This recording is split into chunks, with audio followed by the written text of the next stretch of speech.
La marionnette est une figure de personne ou d'animal manipulée par quelqu'un.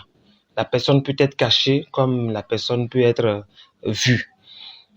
Et il faut dire qu'il y a plusieurs catégories de marionnettes. Nous pouvons avoir entre autres la marionnette à fil, la marionnette à gaine et la marionnette à tige.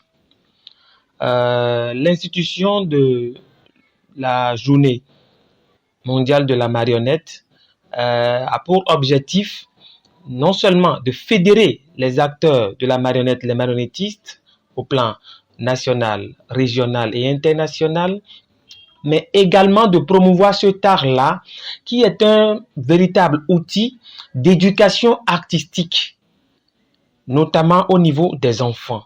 Et il faut retenir également que la marionnette, c'est le refus de la mort. C'est donner vie à ce qu'on pense déjà partir. Et ça part beaucoup de la récupération de bien d'autres objets pour construire une marionnette. De jour en jour et surtout de nos jours, l'art de la marionnette est un peu en difficulté dans notre société. À Parakou, par exemple, vous pouvez compter au bout du doigt les marionnettistes qui sont encore actifs. Moi, j'ai été formé à cela, je suis marionnettiste, mais je peux vous dire que ça fait un bon moment que je n'ai plus manipulé de marionnettes, que je n'ai plus créé de spectacle de marionnettes. Donc, ça fait que cet art est un peu en difficulté dans la cité d'Ekoburu.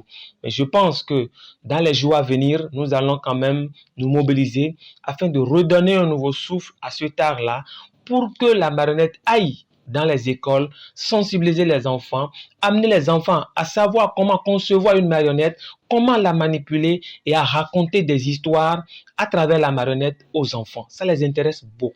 On pense que le marionnettiste, il s'amuse, alors que c'est un vecteur de développement, c'est un éveilleur de conscience, c'est un historien, c'est un conteur. Et ça regroupe beaucoup de types d'art.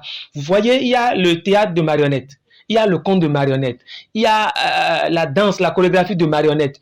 Tous les arts se retrouvent là parce que je vous ai dit, la marionnette, ça peut être la figure d'une personne ou d'un animal. Donc, ce sont des acteurs qui agissent.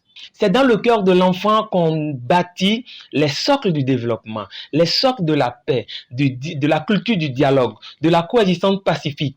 Et c'est ça le rôle du marionnettiste. À travers sa marionnette, il conscientise l'enfant, il éduque l'enfant, il raconte des histoires, il construit une société tout simplement. Et donc celui-là, on ne peut pas le mettre au bas du docteur. Il est au même titre que le docteur, l'infirmier, quelqu'un qui guérit l'homme, qui fabrique des hommes équilibrés. Et donc, on doit leur reconnaître leur valeur à justice et les célébrer comme cela se doit. Je voudrais tout simplement dire à l'endroit du gouvernement et notamment du ministre de la Culture que de plus en plus, nous laissons passer en sourdine la célébration des journées internationales dans les disciplines des arts.